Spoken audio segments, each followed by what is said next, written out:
జీవితం ఒక కష్టమైన పరీక్ష. ప్రతి ఒక్కరి ప్రశ్నాపత్రం వేరుగా ఉంటుంది.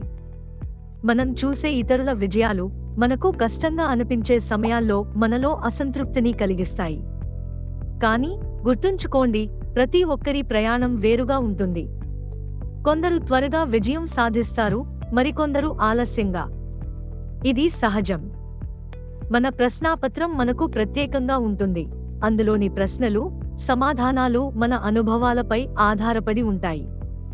విఫలమవ్వడం అంటే జీవితంలో ఒక భాగం. అది మనకు నేర్పించేది చాలా ఉంది. మనం ఎప్పుడు కూడా మన ప్రయాణాన్ని పోల్చకూడదు. మనకు ఉన్న సమయం, అవకాశాలు మరియు కష్టాలు వేరేలా ఉంటాయి. అందుకే మనం మన ప్రశ్నాపత్రాన్ని అర్థం చేసుకోవాలి, దాని మీద పనిచేయాలి. ప్రతి విఫలము మనకు కొత్త పాఠాలు నేర్పుతుంది. కష్టాలు మనకు శక్తిని ఇస్తాయి. కాబట్టి మన ప్రయాణాన్ని ఆనందంగా స్వీకరించండి, ఎందుకంటే అది మీకు ప్రత్యేకమైనది.